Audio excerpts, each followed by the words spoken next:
Bonjour à tous, nous sommes le 11 février 2025. Merci de nous rejoindre pour suivre avec nous ce journal dont voici les principaux titres. Le chef de l'État Ismaël Omar Guelleh a présidé aujourd'hui la 4e séance du Conseil des ministres où 9 questions étaient à l'ordre du jour. Également dans l'actualité, le président de la République a pris part hier aux 42e réunion du comité d'orientation des chefs d'État et de gouvernement pour le NEPAD. Et dans ce qui domine l'actualité internationale, selon l'ONU, le cessez-le-feu à Gaza permet d'éviter la famine, mais sa rupture sera un danger.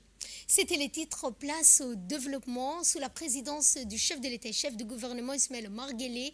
S'est tenue aujourd'hui la 4e séance du Conseil des ministres où 9 questions étaient à l'ordre du jour, suivant le compte rendu avec la ministre des Affaires sociales et des Solidarités, Madame Ouloufa Ismaël Abdo, et porte-parole du gouvernement par intérim. Bismillah ar-Rahman ar-Rahim. Sous la présidence de son Excellence, M. Ismaël Omar Guelleh, président de la République et chef de gouvernement, a eu lieu ce mardi 11 février 2025 la 4e séance du Conseil des ministres. Ont été examinés et approuvés les textes suivants. Le ministère du Travail, chargé de la formalisation et de la protection sociale, a présenté un projet de loi portant modification partielle de l'article 113 du Code du travail. Le présent projet de loi a pour objectif de modifier et de compléter l'article 113 de la loi n° 130 AN 05 5e législature du 28 janvier 2006 portant Code du travail, tel que modifié par la loi n° 51 AN 19 8e législature du 4 juillet 2019. L'article 113 traite du droit au congé de maternité des femmes enceintes ainsi que du paiement de l'indemnité durant cette période. La modification introduite par la loi n° 51 de 2019 a permis une avancée majeure pour la femme djiboutienne en portant la durée du congé de maternité à 26 semaines contre 14 semaines auparavant. Le projet de loi vise à consolider le droit des femmes à travers le plafonnement des rémunérations servant de base au calcul des cotisations sociales dans le cadre du régime des prestations familiales fixé à 400 000 francs djibouti. Le ministère de la Justice et des Affaires pénitentiaires chargé des droits de l'homme a introduit un projet d'arrêté portant création d'un comité national de pilotage pour le développement et la mise en œuvre d'un plan d'action national des entreprises et des droits de l'homme. Le présent projet d'arrêté vise à établir un cadre institutionnel pour la gestion du plan d'action national, garantissant le respect des principes directeurs des Nations Unies relatifs aux entreprises et aux droits de l'homme. Ces principes, adoptés par le Conseil des droits de l'homme dans sa résolution 17/4 du 16 juin 2011, mettant en œuvre le cadre protégé, respecté et réparé, élaboré par le représentant spécial du secrétaire général des Nations Unies sur la question des droits de l'homme et des sociétés transnationales et autres entreprises commerciales. L'objectif de ce projet est de sensibiliser les acteurs économiques, tant privés que parapublics, à l'importance du respect des droits humains dans leurs activités. Il s'inscrit dans la continuité des lois adoptées en la matière et vise à renforcer le cadre juridique national. En outre, les actions mises en œuvre dans ce domaine font l'objet de rapports périodiques sur les droits de l'homme. Ce texte prévoit la création de 2 structures essentielles. Le comité de pilotage, présidé par le ministre de la Justice, est chargé d'élaborer, de modifier et de mettre à jour le plan d'action national, de superviser sa mise en œuvre et de présenter au gouvernement un rapport annuel sur son avancement. Le Forum consultatif des entreprises et des droits de l'homme, qui servira d'organe de veille et d'appui au comité de pilotage. Le cadre réglementaire proposé vise à renforcer la coopération entre les différents départements et organisations impliquées afin d'assurer une approche concertée et efficace sur les questions transversales liées aux entreprises et aux droits de l'homme. Aussi, le ministère de l'Économie et des Finances, chargé de l'industrie, a proposé un projet de décret sur la formation professionnelle continue des experts comptables qui a été examiné en Conseil, pris en application de l'article 67 de la loi n° 53/AN 19 8e législature du 4 juillet 2019. Le présent projet de décret vise à établir un cadre réglementaire précis pour la formation professionnelle continue des experts comptables, inscrit au tableau de l'Ordre des experts comptables de Djibouti. Ce texte définit les obligations des experts comptables en matière de maintien et de perfectionnement de leurs connaissances et compétences. Il instaure une obligation annuelle de formation continue dont les actions éligibles sont déterminées par l'Assemblée générale de l'OECD. Les experts comptables doivent justifier le respect de cette obligation par une déclaration annuelle selon les modalités précisées dans le texte, permettant ainsi un contrôle effectif par l'OECD. L'adoption de ce projet de décret contribuera à renforcer les compétences des professionnels en la matière et ainsi, par extension, la confiance des clients partenaires économiques vis-à-vis de celle-ci. Ce texte s'inscrit dans la volonté à l'OECD à adhérer aux exigences internationales en la matière. Projet de décret concernant les principes et modalités de mise en œuvre de contrôle qualité de la profession d'expert comptable en République de Djibouti. Un autre texte introduit par le ministre de l'Économie et des Finances, chargé de l'Industrie. Conformément aux articles 94 et 95 de la loi 53 AN 19, 8e législature du 4 juillet 2019, le présent projet de décret s'inscrit dans le prolongement du décret numéro 2022-127/PR/MEFI portant réglementation intérieure des ordres de l'expert comptable de Djibouti, notamment en son article 58, qui prévoit l'adoption d'un texte spécifique relatif au contrôle qualité.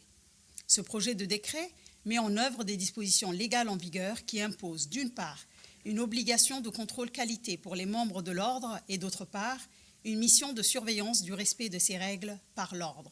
Il renforce ainsi le dispositif de régulation de cette profession réglementée, contribuant à garantir la fiabilité et la crédibilité des travaux réalisés par les experts comptables. Le projet institue une commission auprès du Conseil de l'ordre chargée de définir et de mettre en œuvre la politique de contrôle qualité.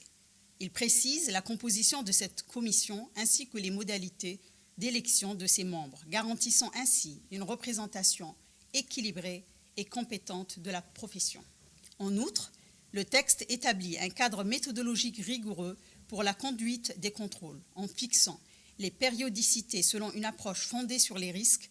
Ainsi, les cabinets présentant un niveau de risque élevé feront l'objet d'un contrôle au moins une fois par an. Ensuite, le Conseil s'est penché sur les autres questions à l'ordre du jour et écoutons la porte-parole du gouvernement par intérim, Mme Loufa Ismail Abdou. La 5e question, examinée en Conseil des ministres en ce jour, c'est le projet de décret portant organisation du premier recensement général des entreprises de la République de Djibouti, qui institue le premier recensement général des entreprises qui marque une étape importante dans la collecte des données économiques de notre pays. Ainsi, la première opération de recensement général des entreprises de Djibouti se déroulera sur la période 2024-2025. Ce recensement porte sur l'ensemble des unités économiques des secteurs formels et informels exerçant sur l'ensemble du territoire national. Pour ce faire, le présent projet de décret met en place la structure organisationnelle du recensement qui comprend une commission nationale de la statistique, un comité de pilotage, un comité technique et une unité d'exécution. Aussi, le ministère de la Jeunesse et de la Culture a soumis le projet de décret portant création d'un comité national du programme Mémoire du Monde. La 6e question de l'ordre du jour du Conseil des ministres, donc, a proposé ce présent projet de décret qui prévoit la création auprès du ministère de la Jeunesse et de la Culture d'un comité national dénommé Mémoire du Monde. Le programme Mémoire du Monde de l'UNESCO, créé en 1992, vise à préserver le patrimoine documentaire de l'humanité, incluant les archives, les manuscrits, les livres rares, les enregistrements sonores, ainsi que les films et autres supports essentiels à la mémoire collective. Le Comité national aura pour mission de contribuer à la mise en œuvre de ce programme en République de Djibouti. L'objectif principal est de protéger et de faciliter l'accès aux documents de valeur culturelle et historique, souvent menacés par le vieillissement, les catastrophes naturelles, les conflits ou pire encore, la négligence. Ce projet de décret découle des recommandations de l'atelier régional de programme Mémoire du Monde qui s'est déroulée à Djibouti du 17 au 18 octobre 2023. La 7e question de l'ordre du jour du Conseil des ministres en ce jour a examiné le projet d'arrêté portant rétrocession d'une parcelle de terrain située à Damerjoug au profit de la société Oxitec située à Damerjoug. Le projet d'arrêté a pour objet rétrocession d'une parcelle de terrain au profit de la société Oxitec située à Damerjoug d'une superficie de 5000 m². Cette parcelle de terrain est destinée à l'implantation d'un centre de recherche entomologique et de lutte antivectorielle. La 8e question du Conseil des ministres a porté sur un arrêté portant attribution d'une parcelle de terrain sise au sans-fil au profit de la société Sky Construction.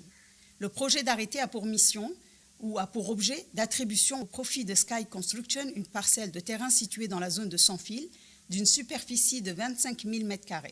Cette parcelle de terrain est destinée à l'implantation d'un projet résidentiel de moyenne gamme avec des espaces réactifs intégrés. La 9e question du Conseil des ministres a porté sur un projet de décret portant nomination. Sont nommés M. Moussa Mohamed Moussa et Mme Ifrah Aden Mahmoud, conseillers techniques auprès du ministre des Affaires étrangères et de la coopération internationale. M. Boubacar Youssouf Adaoué, conseiller technique auprès du ministre de la Ville, de l'Urbanisme et de l'Habitat. M. Hussein Rirash Roble, conseiller technique du ministre de l'Environnement et du Développement durable. M. Idriss Ismail Nour, directeur de l'Environnement.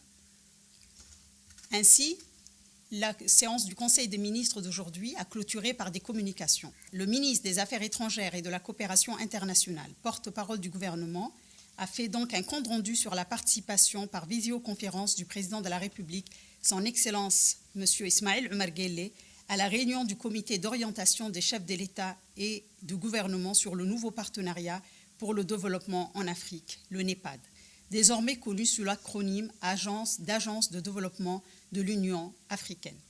Les travaux de ce sommet ont porté sur l'évaluation de l'état d'avancement des pays du continent par rapport aux objectifs définis par l'agenda 2063. Au cours de cette réunion, le chef de l'État a prononcé une allocution où il a énuméré une série de suggestions et d'avis éclairés sur les voies et moyens permettant aux pays d'Afrique d'accéder à un renforcement significatif de leurs dispositions et transformations économiques, sociales et politiques. Le ministre de l'Économie et des Finances, chargé de l'Industrie, a présenté une communication relative à la présentation des résultats du rapport national sur le climat et le développement. C'est un outil de diagnostic des questions de changement climatique et de réduction de gaz à effet de serre et de leur impact sur les principaux agrégats économiques en vue d'évaluer et d'établir les besoins financiers associés. Le rapport sur le climat et le développement vise à identifier les moyens permettant d'atteindre les objectifs de développement tout en s'adaptant au changement climatique et en réduisant les émissions de gaz à effet de serre. Le rapport présente aussi les opportunités en matière d'action climatique et de croissance. L'impact du changement climatique sur Djibouti se manifeste aussi par des répercussions économiques majeures. Il souligne que les impacts climatiques pourraient faire baisser le PIB réel jusqu'à 6% d'ici 2050 en raison des coûts liés aux catastrophes climatiques, aux pertes agricoles et aux interruptions des services économiques essentiels. Cela représente l'équivalent de 4 années de croissance économique.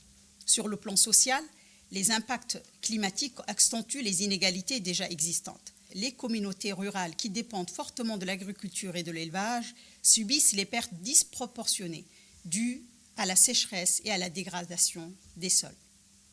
Enfin, le Conseil des ministres et à sa tête le président de la République a tenu à faire une communication officielle à la veille de l'élection.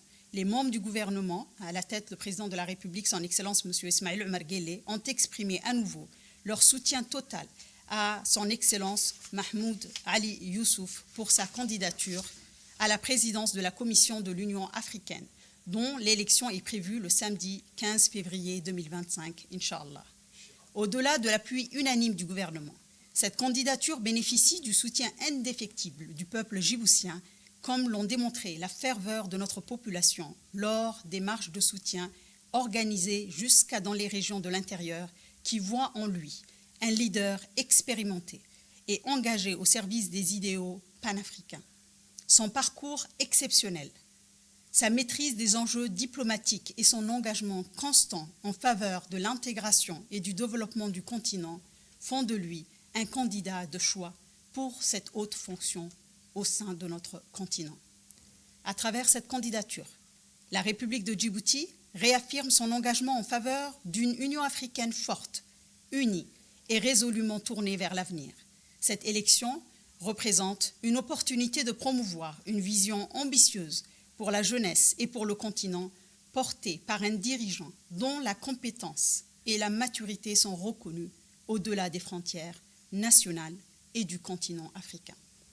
Le gouvernement djiboutien et l'ensemble de la population réitèrent leurs meilleurs vœux de succès au candidat pour cette importante échéance. Sa victoire ne constitue pas seulement un succès individuel, mais également une fierté pour la République de Djibouti et une avancée significative pour toute l'Afrique, illustrant ainsi l'unité et la détermination du continent à bâtir un avenir prospère et solidaire. Nasarakallah wa ra'ak. Merci. Je vous l'ai annoncé en début de journal, le président de la République Ismaël Omar Guelleh a pris part hier par visioconférence aux travaux de la 42e réunion du comité d'orientation des chefs d'État et de gouvernement de l'ODA-NEPAD. Le NEPAD est l'instance en charge au sein de l'Union africaine de la promotion de la croissance, du développement durable, de l'éradication de la pauvreté généralisée et de la mise en œuvre de l'insertion efficiente du continent dans le processus de mondialisation. Cette réunion plénière du NEPAD intervient en prélude de la 38e réunion du sommet en ce qui concerne ordinaire des chefs d'État et de gouvernement d'Afrique. Le mandat de l'ODA est de coordonner, d'exécuter des projets régionaux et continentaux prioritaires afin de promouvoir l'intégration régionale en vue de la réalisation accélérée de l'agenda 2063 pour renforcer les capacités des États membres de l'Union africaine et des organismes régionaux. Et lors de sa prise de parole, le chef de l'État Ismaël Omar Guelleh a indiqué que cette réunion est pionnière d'une vision commune pour le développement durable, inclusif de notre continent. On écoute le chef de l'État. Bismillahirrahmanirrahim. Monsieur le Président Abdel Fattah el-Sisi, président de la République arabe d'Égypte et président du comité d'organisation des chefs d'État et de gouvernement de AU-NEPAD. Excellence, Monsieur Mohamed Ould Cheikh El-Ghazouani, président de la République islamique de Mauritanie et président en exercice de l'Union africaine. Excellence, Monsieur Moussa Faki Mahamat, président de la Commission de l'Union africaine, Madame la secrétaire exécutive de l'AU-NEPAD, Mesdames et Messieurs, Assalamu alaikum wa rahmatullah. C'est avec joie que je prends part à cette 42e réunion du comité d'orientation des chefs d'État et de gouvernement de l'AU-NEPAD, pionnier d'une vision commune pour le développement durable et inclusif de notre continent. Permettez-moi avant toute chose de féliciter notre frère, son Excellence Abdel Fattah el-Sisi, président de la République arabe d'Égypte, pour son excellent leadership depuis qu'il a pris la présidence de cette auguste instance. Tout au long de votre mandat, les efforts remarquables que vous avez déployés dans la mise en œuvre des aspirations de l'agenda 2063 ont tracé de nouvelles frontières vers le développement de l'Afrique et nous vous en remercions. C'est dans cet esprit que la République de Djibouti soutient la demande de la République arabe d'Égypte de prolonger d'une année son mandat à la présidence de cette Assemblée. Monsieur le Président, l'agenda 2063 qui nous guide porte en lui l'espoir d'une Afrique prospère, intégrée et pacifique. C'est un projet ambitieux qui appelle à des transformations économiques, sociales et politiques profondes. Pour réaliser cette ambition, nous avons entrepris des réformes structurelles profondes. Cependant, nous continuons à faire face à des challenges considérables. En effet, les défis politico-sécuritaires, les conflits, l'instabilité économique, les catastrophes naturelles nous empêchent d'avancer au rythme voulu et d'atteindre nos objectifs. Et dans la seconde partie de son intervention, le président de la République a indiqué que notre capacité à attirer des investissements significatifs dépend également de notre aptitude à créer des environnements favorables au développement des affaires et à l'innovation. Ces défis, Monsieur le Président, exigent de nous une coopération renouvelée et des réponses adaptées.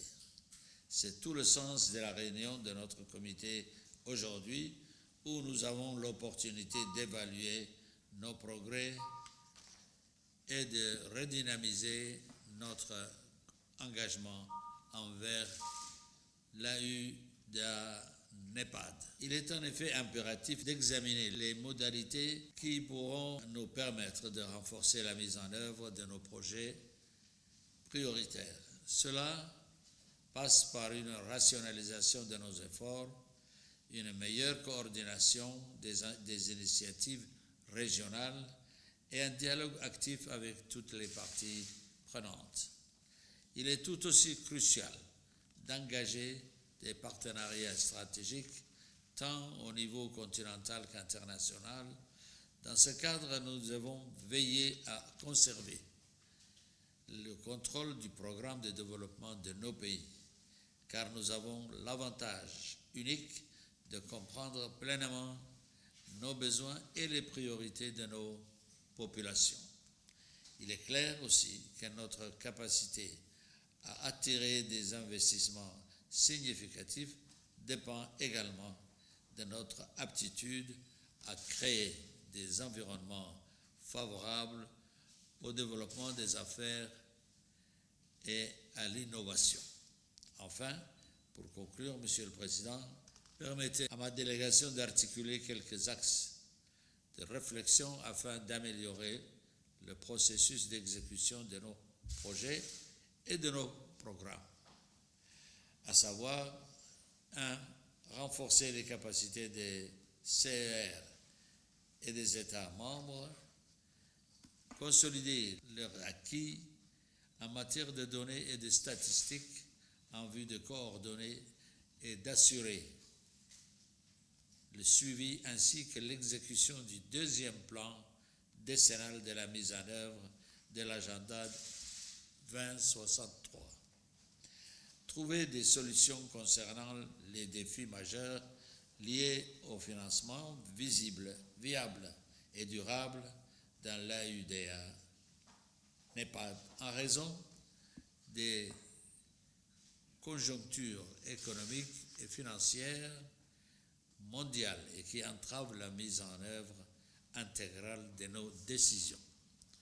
3. La nécessité pour les États membres d'accroître leur contribution financière aux efforts de développement sur le continent, notamment par un soutien financier à l'agence de l'AUDA NEPAD.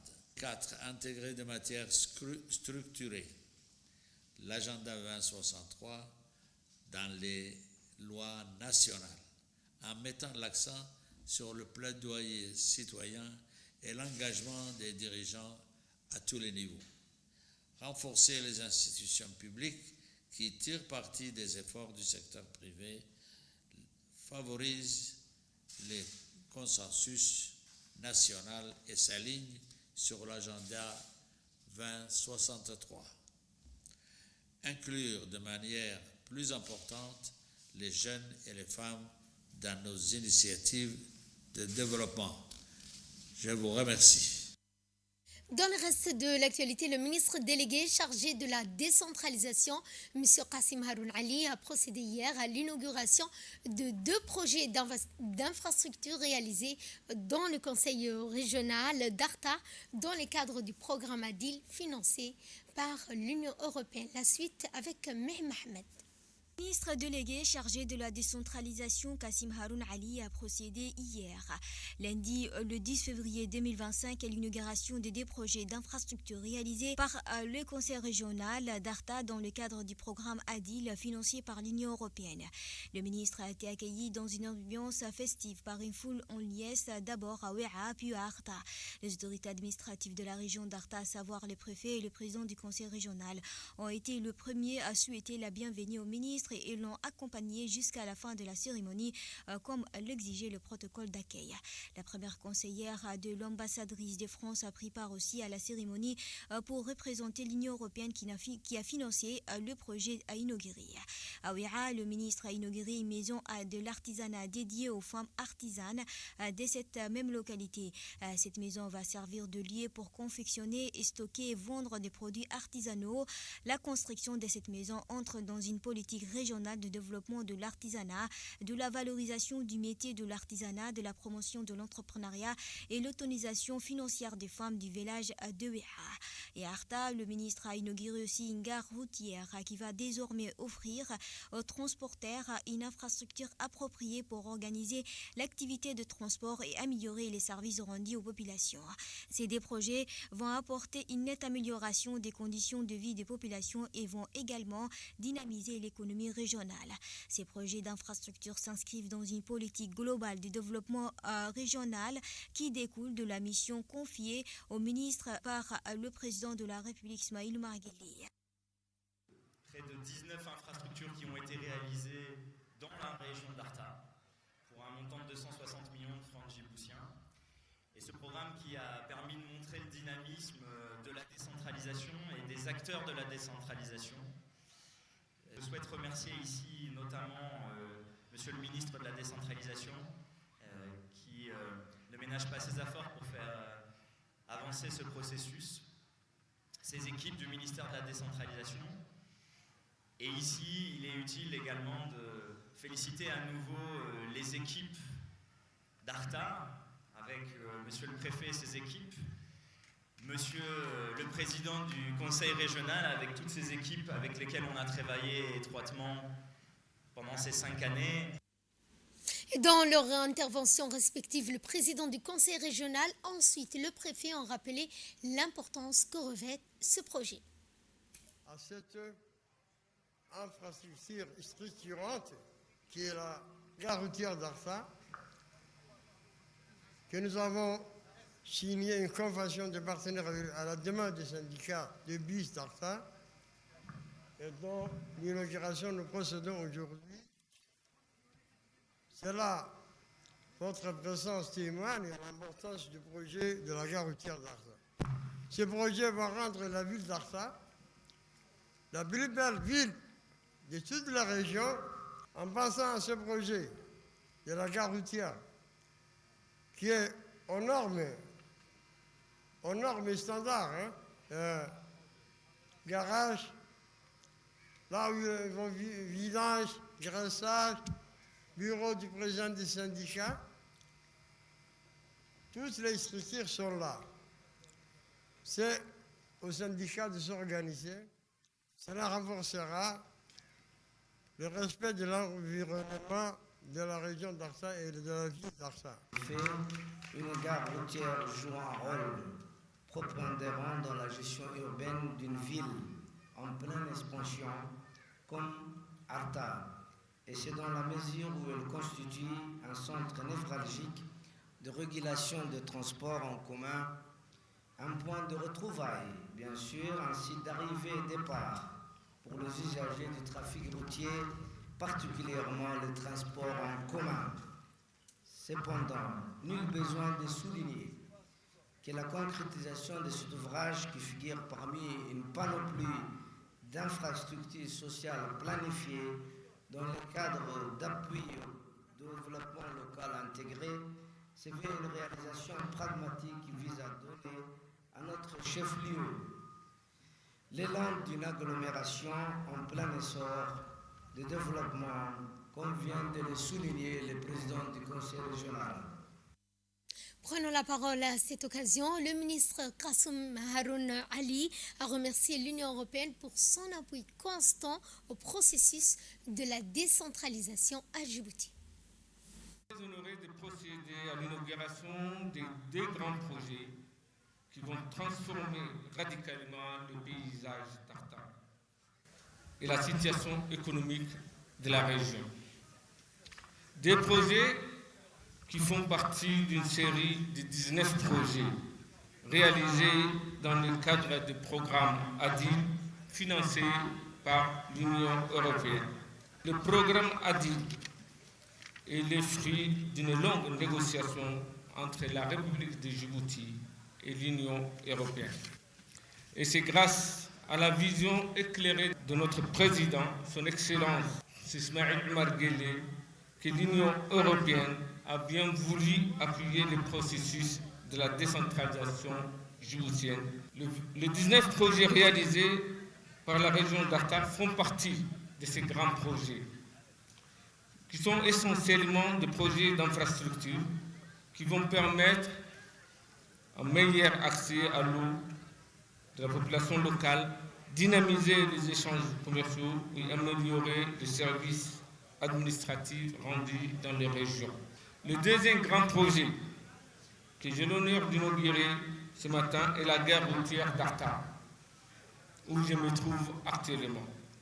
Ce projet va non seulement organiser le trafic routier dans le chef-lieu d'Arta, mais il aura un impact sur la structuration de l'espace urbain à Arta.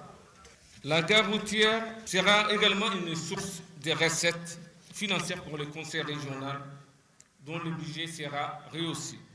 Comme ADIL prend fin, et si on fait le bilan, le programme ADIL pour la région d'Arta et pour l'ensemble des régions, on peut parler d'un franc succès.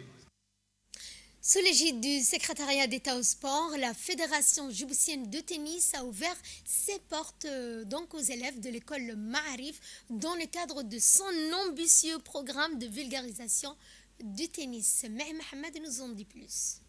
Dans le cadre de son ambitieux programme de vulgarisation du tennis, la Fédération djiboutienne de tennis, soutenue par le secrétariat d'État chargé des sports, a organisé une journée porte ouverte dédiée aux élèves de l'école de Ma'arif. Cet événement riche en activités pédagogiques et ludiques a permis aux jeunes de découvrir les fondamentaux de ces sports sous la supervision de techniciens et des entraîneurs de la Fédération de tennis. Une immersion totale pour les jeunes au cœur du centre de tennis des Gabotes.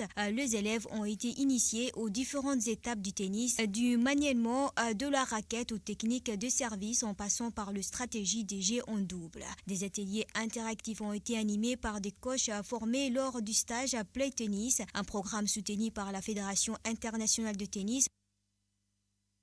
Un prof de sciences à l'école internationale de Ma'arif à Djibouti. Aujourd'hui, on a visité ici dans la fédération de tennis. Et vraiment, voilà, la fédération nous a ouvert les portes et nous a vraiment très bien acquis. Et comme vous le voyez, notre étudiants vont venir ici pour se divertir et un peu découvrir ce qu'il y a ici. Et vraiment, on est très heureux de venir ici découvrir tout ce qu'il y a. Et voilà, on remercie franchement en fait, voilà, le président ainsi que le ministère de l'Esport. Voilà, et tous ceux qui ont participé en fait, à nous accueillir ici. Et de là, nous passons à ce qui domine l'actualité internationale. Selon l'ONU, le cessez-le-feu à Gaza permet d'éviter la famine, mais sa rupture sera un danger. Sameter Saïd. Tom Fletcher, chef des opérations humanitaires de l'ONU, déclare que la famine a été en grande partie évitée à Gaza grâce à l'afflux d'aide dans le territoire en cours de ce fragile cessez-le-feu. Cependant, il prévient que la menace pourrait rapidement réapparaître si la trêve échouait. M. Fletcher a également appelé à l'accélération de la livraison, les tentes d'abri pour les habitants qui rentrent chez eux alors que l'hiver se poursuit. Toujours dans l'actualité internationale, le président américain Donald Trump vient de signer un décret pour officialiser l'imposition d'un tarif douanier de 25% sur toute importation d'acier ou d'aluminium par les États-Unis. Le président américain Donald Trump vient de signer un décret pour officialiser l'imposition d'un tarif douanier de 25% sur toute l'importation d'acier ou d'aluminium par les États-Unis. Cette mesure doit entrer en vigueur le 4 mars prochain selon la Maison-Blanche. Le Canada représente le principal fournisseur d'acier et d'aluminium des États-Unis, suivi du Brésil, du Mexique, de la Corée du Sud, du Vietnam. Selon l'American Iron and Steel Institute, le Canada est également un important fournisseur d'aluminium des États-Unis.